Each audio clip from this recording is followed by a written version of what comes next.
Mainit ang araw sa itaas ng bundok. Sa kabong yari sa kawayan, abala si Mang Carpio sa pag-aayos ng lambat habang si Aling Peling ay nagluluto ng tinola sa uling. Si Bornok, 10 taong gulang, ay abala sa paghabol ng tutubi sa may likod ng bahay. Tahimik ang kanilang pamumuhay, simple at payapa. Ngunit ng araw na iyon, isang bisita ang dumating. Isang matandang lalaki, payat, may kulubot ang balat, at may suot na lumang barong, ang biglang lumitaw sa tapat ng kanilang bahay. May ngiti ito ngunit malamig sa pakiramdam. Magandang araw po, wika nito. Ako po si Lolo Endring. Isa po akong taga-Baryo Lantian, at ako'y naparito upang anyayahan ang inyong pamilya sa aming pista ng liwanag. Kayo po'y napiling panauhing pandangal. Nagkatinginan sina Mang Carpio at Aling Peling. Bagamat hindi nila kilala ang matanda, may kung anong mahiwaga sa kanyang presensya.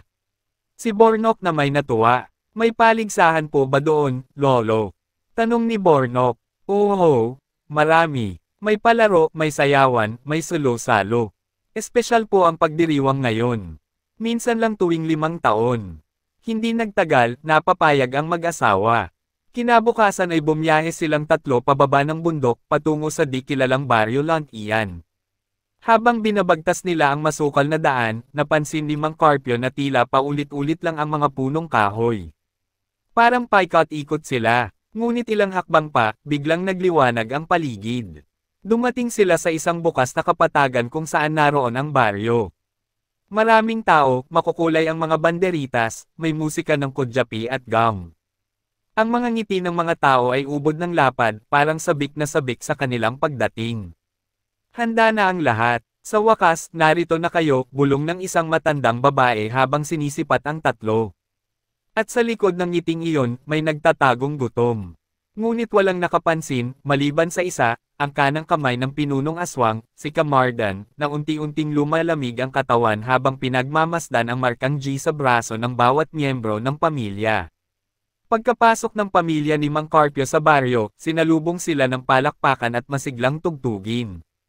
Para itong piyestang bayan sa kalsada, may mga tindang kakanin, mga batang sumasayaw, at matatandang may hawak na bulaklak at palaspas. Sa unang tingin, tila walang kakaiba. Ngunit sa ilalim ng maskara ng kasayahan ay may hindi maipaliwanag na lamig sa hangin. Magandang pagdating sa inyo, mga panauhin, sabi ng isang matandang babae na may puting buhok at gintong anting-anteng sa leeg. Siya si Lakang Belen, ang pinunong albularyo ng baryo. Pakiramdam ko po ay para kaming hari at reyna, sabi ni Aling Peling na bahagyang natawa. Inaanyayahan po namin kayo sa aming bahay handa, dagdag ni Lakang Belen. Doon kayo mamamalagi habang naghahanda ang pista para sa inyo. Ang bahay handa ay isang malaking bahay na yari sa batong galing sa bundok at may mga ukit ng mga hayop sa paligid ng pader, paniki, uwak, ahas. Nakaukit din sa pintuan ang mga lumang simbolo na di maintindihan ni Mang Carpio. Si Bornok naman ay tuwang-tuwa sa loob. May duyan, may laruan, may matatamis na kakanin sa mesa. Ngunit sa likod bahay, lihim na nag-uusap ang matatanda ng baryo. Sigurado ka bang sila nga? Tanong ni Gat Salitron, ang pinuno ng mga aswang sa Baryo Lantian. Walang duda, lahat sila may markang G sa braso. Hindi sila basta-basta, pero di pa nila alam ang pinagmulan nila, sagot ni Camardan. Tumango si Gat Salitron. Kaya kailangan silang mapatulog sa gabi ng pista. Kapag nangyari yon, tayo'y magdiriwang ng masaganang dugo. Sa gabing iyon, habang ang pamilya ay nag-aagahan ng pinasingawang biko at nilagang mais, palihim na binigyan sila ng inumin mula sa dahon ng kalumbay, isang halamang pampatulog na ginagamit ng mga aswang upang lupigin ang malalakas na nilalang. Lumingon si Mang Carpio sa baso. Parang amoy galing sa albularyo ito, Peling. Ngunit uminom pa rin sila. Lumipas ang ilang minuto. Si Aling Peling ay bahagyang naging antukin, ngunit hindi bumagsak. Si Mang Carpio ay nagkunwaring inaantok, ngunit lihim na binabantayan ang paligid. Si Bornok, imbes na antukin, lalo pa siyang nanlilisik ang mata. Parang may bumubulong sa kanyang isip. Bornok, huwag matulog. Gisingin mo ang iyong dugo. Tumayo si Bornok, lumapit sa salamin. Sa kanyang braso, kumikislap ang markang G na tila umiilaw. Sa kanyang isip ay dumadaloy ang boses ng isang matandang lalaki. Anak ng gabunan, hindi kayo dapat narito. Sa labas ng bahay. Sa ilalim ng kabilugan ng buwan, nagsimula ng tipunin ng mga aswang ang kanilang mga kagamitan, matutulis na buto, kutsilyong puti, palanggana ng asin at dugo. Ilang sandali na lang, ang pista'y magsisimula. Ngunit si Camarden ay kinakabahan. May mali, hindi sila natutulog at ang bata may sinag sa mata. Parang si Lumad gabunan noong digmaang lahi. Nagtagal pa ang katahimikan. Sa loob ng bahay, si Mang Carpio ay dahan-dahang binuksan ang itinatagong banig na bakal, isang anting-anting na inilibing niya 2 dekada na ang nakalipas. Tumingin siya kay Aling Peling. Panahon na, dumating ang inaasam na araw ng pista.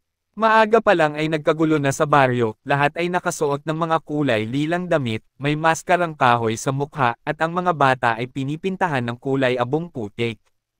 Tila masigla ang kapaligiran, ngunit may nangingibabaw na amoy ng lansa at usok na hindi kayang takpan ng kahit anong musika. Ang 3 panauhin ay inanyayahang maupo sa gitna ng entablado, sa ilalim ng isang malaking punong balete. Doon, may altar na may mga buto, alay na manok, at palay. Ngayong gabi, sigaw ni Gatsalitron, ay ipagdiriwang natin ang pagkakaisa ng lahi. Sa pamamagitan ng mga piling panauhin, tayo ay magkakaroon ng pagkabusog at panibagong kalakasan. Nagpalakpakan ang mga tao, ngunit sa ilalim ng kasiyahan ay naglilihim ang gabi. Sa itaas ng entablado, pinagmamasdan ni Camarden si Bornok. Hindi ito natatakot, bagkus, ang mga mata ng bata ay tila may apoy, at ang marka sa kanyang braso ay mas matingkad na. Nilapitan niya si Gatsalitron. Huwag muna ngayong gabi. Bakit? Bulong ni Salitron na halos galit. May kakaiba sa bata. Worry ko'y, muling isisilang ang gabunan. Biglang tumigil si Gatsalitron. Sa buong kasaysayan ng mga aswang, iisa lang ang lahing kinatatakutan nila, ang lahi ng gabunan, mga tagapuksa ng masasamang nilalang, isinumpa ng buwan ngunit pinagpala ng anino. Imposible. Matagal nang pinatay ang huling gabunan. Ako mismo ang dumurog sa kanilang angkan. Bulalas ni Salitron. Hindi mo naduraj ang dugo nila, sagot ni Camarden. At ngayon, narito na ulit sila. Habang abala ang mga taga-baryo sa salo-salo, dinala ang pamilya sa isang kubol sa tabi ng gubat. Dito umano sila bibigyang parangal bilang, espesyal na bisita, ngunit sa likod ng mga ngiti ng taga-baryo, may mga patalim na nakatago. Sa gitna ng lamesa, may malaking tablang kahoy, tila altar para sa sakripisyo. Tinangka nilang itali si Bornok, ngunit napunit ang tali. Mula sa kanyang mata, may pamatak na luha ng dugo. Sa kanyang noo, unti-unting lumitaw ang hugis buwan na baligtad. Lumindol ng bahagya. Tumayo si Bornok at tinigasan ang boses. Ako si Bornok, tagapagmana ng dugo ng gabunan. Kayong lahat ay pinarurusahan. Biglang dumilim ang kalangitan. Ang buwan ay tinakpan ng itim na ulap. Mula sa balat ni Mang Carpio, lumitaw ang hugis paniki na marka, at sa kamay ni Aling Peling ay sumambulat ang asol na apoy. Nagising ang kanilang lahi. Hindi tao, hindi hayop, hindi lang basta aswang. Sila ang gabunan, mga nilalang na nilikha bilang pinakamalakas. Sa isang iglap, lumipad si Mang Carpio sa bubong ng entablado, binali ang leeg ng isang aswang, at ibinagsak ang katawan nito sa mga nanunood. Si Aling Peling ay bumuga ng apoy mula sa palad, tinutupok ang mga lumalapit. At si Bornok, ang batang tahimik, ay lumutang sa ere, may pulang mata, at tinawag ang mga ugat ng lupa upang lunurin ang mga kaaway. Ang dapat sana'y pista ng kasayahan ay naging pista ng pagdurugo. Ang buong baryo ay naging palikuran ng kamatayan, ang mga aswang, isa-isang nalipol. Ang mga nagtatago sa ilalim ng lupa ay nilamon ng apoy. Ang mga lumipad ay tinamaan ng liwanag mula sa markang G sa dibdib ni Bornok.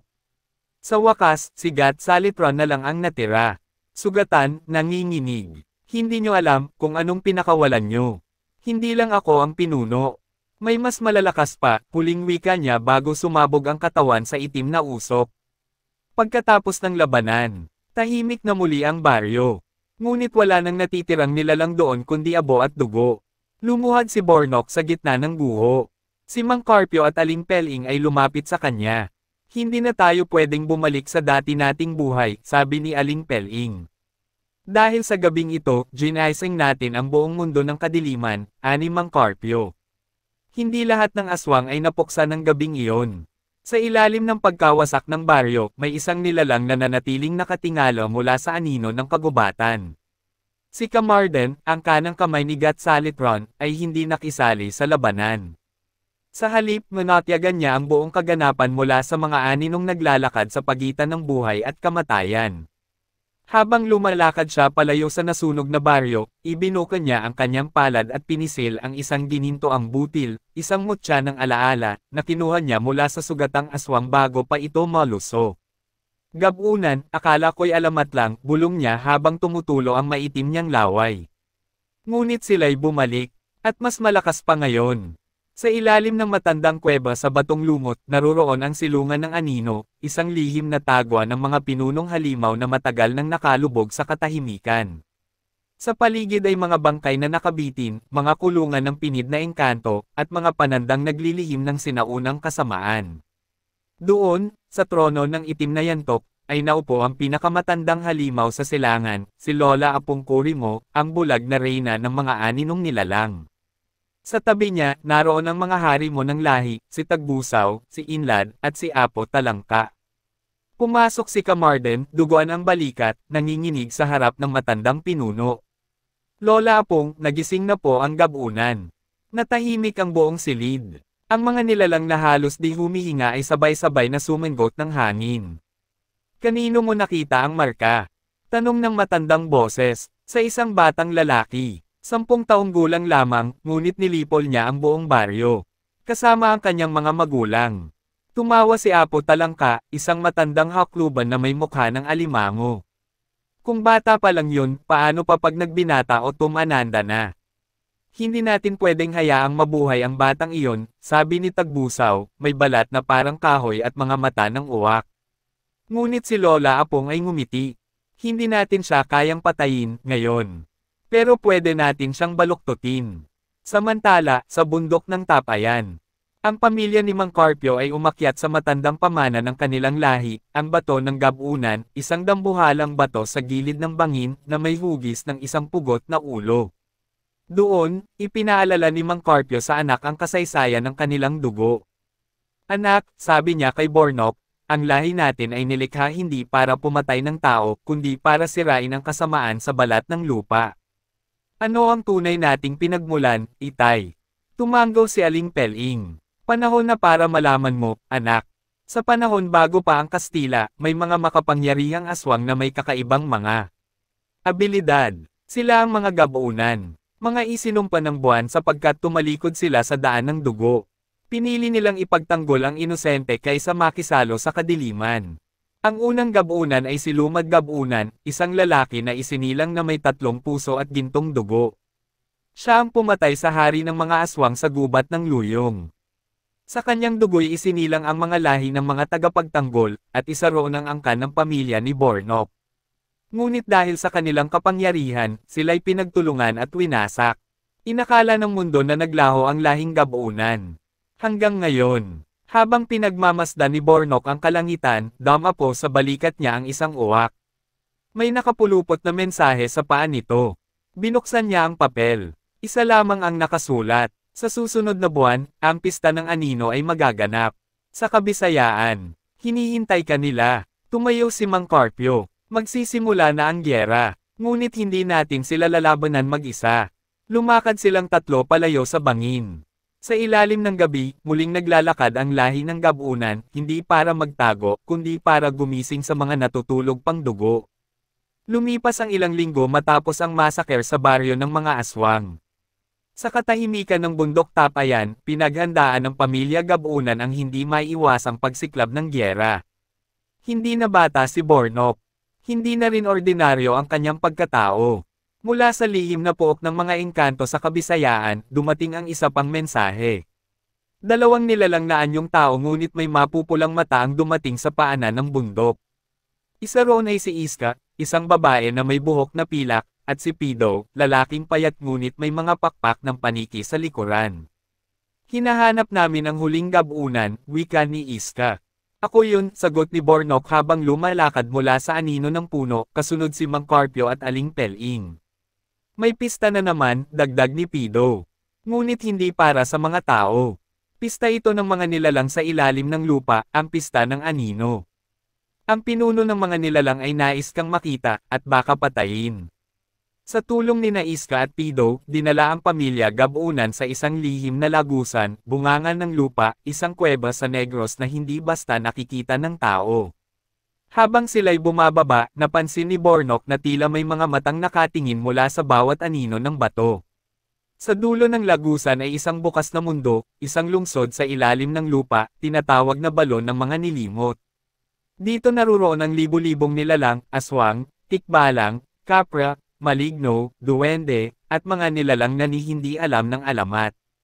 Sa gitna ng lungsod ay may dambana, doon ginaganap ang pista ng anino. Nang dumating ang pamilya, tumigil ang lahat. Naglakad si Bornok, ang G sa kanyang braso ay kumikislap. Sumisigaw ang dugo ng bawat nilalang sa paligid, may mga umatras, may mga lumuhod, may mga lumitaw ang tunay na anyo dahil sa takot. Bumukas ang dambana, at lumabas si Lakan Rebay, ang bagong pinuno ng mga nilalang, kapalit ni Gatsalitron. Muling nabuhay ang dugo ng Gabunan, aniya habang hawak ang isang tungkod na gawa sa buto ng tao.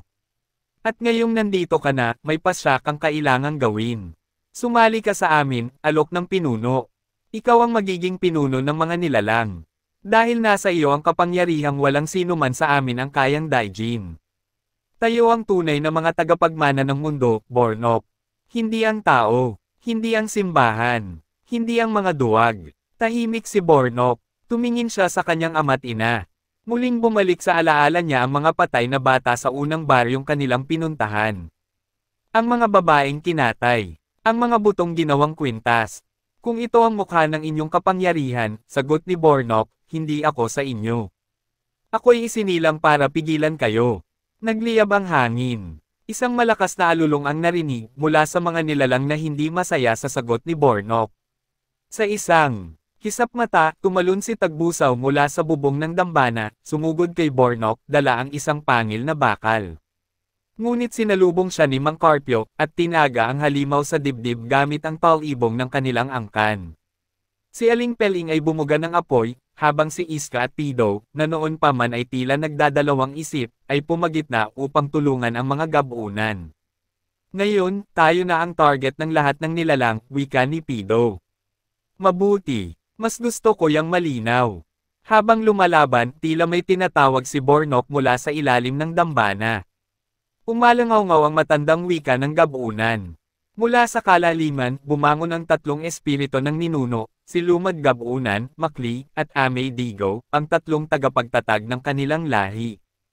Ang dugo mo ay buo, bulong nila sa kanya. Ang gyera ay ngayon na. Hindi ito ang huli. Ito pa lang ang simula. Hindi pa man tuluyang humuhupa ang kaguluhan sa balon ng mga nilimot, nagsimulang magbago ang langit sa ibabaw ng mundo. Bagaman nasa ilalim sila ng lupa, naramdaman ng lahat ang malamig na ihip ng hindi pangkaraniwang gabi, ang gabi ng 3 buwan. Sa alamat ng mga nilalang, tuwing sumasabay sa langit ang 3 buwan, ang daluyon, Inajin, at Tamulak, bumubukas ang pintuan sa pagitan ng mundo ng buhay at ng mga nilalang na isinumpa. At sa bawat ganitong gabi, isang dakilang kapangyarihan ang muling nagigising. Habang sumisiklab ang gulo sa gitna ng pista ng anino, naghiwa-hiwalay ang pamilya Gabunan. Si Mang Carpio ay nahulog sa isang bitik ng lupa, at napadpad sa isang sagradong silid kung saan nakaukit ang mga lihim ng kanilang lahi, ang aklat ng ugat.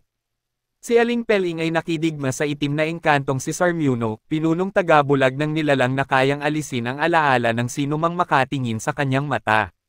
Samantalang si Bornok, dala ang talibong ng kanyang ama, ay naitulak sa pinakalalim ng dambana, sa tinatawag na pusod ng anino, kung saan pinaniniwala ang nakakadena ang isang nilalang na mas masama pa sa lahat ng mga aswang sa kasaysayan.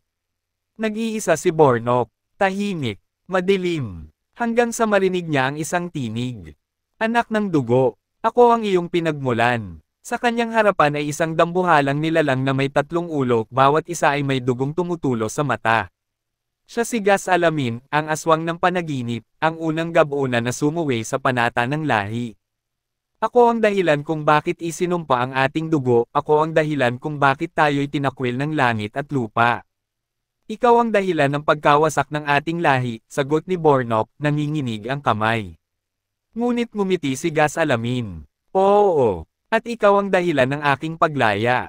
Sa hindi inaasahang pagkakataon, bumukas ang mga tatak sa paligid ng kuweba.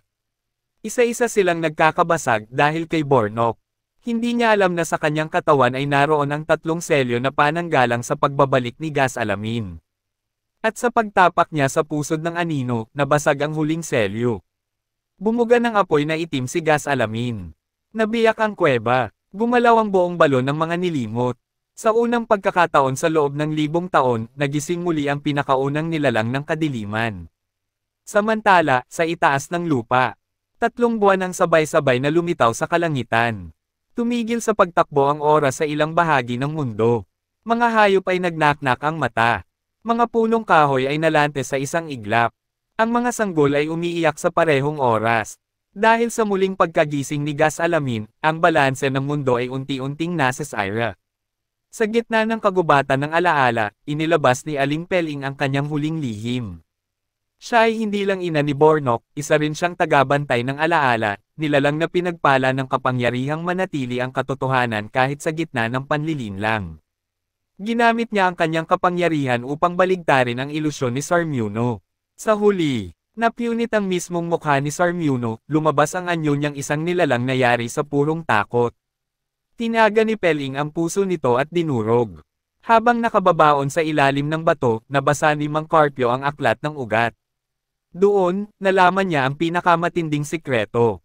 Ang gabunan ay may ika-4 dugo, isang itinagong anak sa panahon ng gyera, na isinusumpang siya lamang ang makakatalo kay Gas-Alamin. At sa paglingon niya sa pinakahuling pahina ng aklat, may isang larawan ng batang lalaki. Si Bornok, ngunit mas matanda, mas matalim ang mata, at may gintong apoy sa kanyang balikat. Kapag bumangon si Gas-Alamin, ikaw ang magiging apoy ng pagtatapos, o ng panibagong kadiliman. Sa gitna ng pagbagsak ng balon ng mga nilimot, habang ang mga halimaw ay nag-aaway, habang si Bornok ay bumabangon mula sa abon ng pagkakamali, isang kakaibang liwanag ang bumalot sa kanya. Ang kanyang mata ay nagningning. Ang balat niya ay tila sinapian ng apoy. At mula sa kanyang mga palad ay lumabas ang 3 talibong ng ugat. Kung ako ang dahilan ng iyong paglaya, bulong ni Bornok, ako rin ang magiging dahilan ng iyong huling pagkatigop. Ang paligid ay nababalutan ng usok at apoy mula sa pagbagsak ng balon ng mga nilimot. Ang sigaw ng mga nilalang na sumusuporta kay Gas-Alamin ay pumapailan lang, ngunit sa gitna ng gulo, tahimik na lumalakad si Bornok. Sa bawat hakbang niya, nagliliwanag ang 3 talibong hawak niya, mga simbolo ng kapangyarihan ng kanyang angkan. Biglang lumitaw si Gas-Alamin, ang 3 ulo ng aswang, malaki at nakakatakot. Nagningas ang mga matang pula sa dilim. Handa ka na ba, apo ng lahing aking isinumpa? Ipakita mo kung ano ang taglay mong apoy. Ngunit hindi ito ang huling pagsubok. Mula sa anino, sumulpot ang isang batang lalaki, halos kasing tangkad ni Bornok, may taglay ding marka sa braso, isang lihim na kapatid, si Kale, anak ng isang sagradong kasunduan sa pagitan ng mga nilalang at ng lahi ng gabunan. Si Kale ay hindi lamang kapatid kundi tagapagtanggol ng kalaban. Mahalaga kang malaman, Bornok, ani Kale. Hindi lahat ng kasaysayan ay nakasulat sa iyong aklat. May mga sikreto na inilihim sa atin, at may mga kasunduan na kailangang panindigan. Nag-atubiling tumugon si Bornok, ngunit malinaw ang kanyang puso, hindi ako papayag na pawiin mo ang liwanag na natitira sa mundo. Nag-umpisa ang laban, hindi lang ng lakas kundi ng katotohanan, pagtataksil, at dugo ng kanilang angkan. Nagkaharap sa gitna ng nagbubuhong balon sina Bornok at Kale, magkahalintulad ang mga marka sa kanilang braso, ang letrang G na may baluktot na buntot, tanda ng lahing gabunan. Ngunit sa pagkakataong ito, hindi lang dugo ang pinaglalaban, kundi kapalaran ng mundo. Ang paligid ay nababalot ng anino at liwanag. Sa itaas, nagsasanib na ang 3 buwan. Sa ilalim, naghuhumiyaw ang mga nalalabing aswang sa takot sa magiging bunga ng banggaan ng 2 pinakamatinding kabataang aswang ng kasaysayan. Unang umatake si Kale. Mula sa kanyang mga palad, lumabas ang mga punyal na yari sa buto ng mga matandang nilalang. Mabilis siyang kumilos, tila hangin. Tinamaan si Bornok sa balikat. Ngunit hindi umatras si Bornok. Sa halip, ginamit niya ang tatlong tall ibong ng ugat, at sa isang iglap, sinanggan niya ang susunod na atake.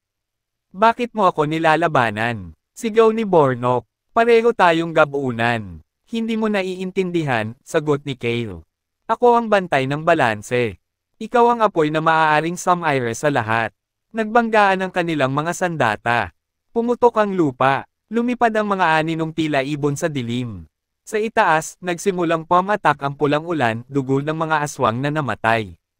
Habang umaalingaw-ngaw ang digmaan, sumulpot sina Mang Carpio at Aling Peling mula sa guho. Kapwa sugatan, ngunit may tapang sa mga mata. Anak, sigaw ni Peling. Itigil mo na. Hindi mo kailangan patayin ang iyong kapatid. Hindi ko siya kayang patayin, inay, sagot ni Bornok, humihingal. Pero hindi ko rin siya hahayaang sirain ang mundong ito sa pangalan ng balanse. Sa huling sagupaan, binalot ng apoy ang buong katawan ni Bornok. Lumitaw ang tunay na anyo niya, ang apoy ng ugat, isang nilalang ng dalisay na lakas, isinumpang magising sa gabi ng 3 buwan. Sa kanyang pagsigaw, natunaw ang mga punyal ni Kale. Tumigil si Kale. Humakbang siya paatras, hawak ang dibdib. Tama ka, Bornok, hindi ako ang nararapat na humusga sa kapangyarihan mo. Ngumiti siya, malungkot, ngunit kailangan kong maglaho upang hindi na ako maging kasangkapan ng dilim. At sa isang iglap, naglaho si Kale sa anyo ng abo. Pagbalik ni Bornok sa pinakadulo ng balon, bumangon si Gas Alamin, sugatan ngunit buhay pa rin. Anak ng apoy, bulong ng halimaw, ngayoy alam mo na, ako ang lumikha ng kapangyarihan mo. Hindi mo ako kailangang labanan, magsanib tayo. Ngunit lumapit si Bornok, hawak pa rin ang 3 tall ibong. Hindi mo ako nilikha, nilabanan ka ng dugo ko. At sa wakas, ibabalik kita sa lugar kung saan ka nabibilang. Itinusok niya ang lahat ng 3 tall ibong sa mga puso ng bawat ulo ni Gas Alamin. Umuga ang mundo, sumigaw ang 3 buwan sa kalangitan. At sa huling ulos, sumabog ang katawan ni Gas Alamin sa liwanag, pinaslang ng sariling lahi. Ilang araw matapos ang digmaan, muling nabuhay ang baryo. Ngunit wala na ang mga aswang. Ang buong bayan ay naging kalmado, mapayapa. Naglakad ang pamilya gabunan sa gitna ng bukirin, si Mang Carpio, si Aling Peling, at si Bornok.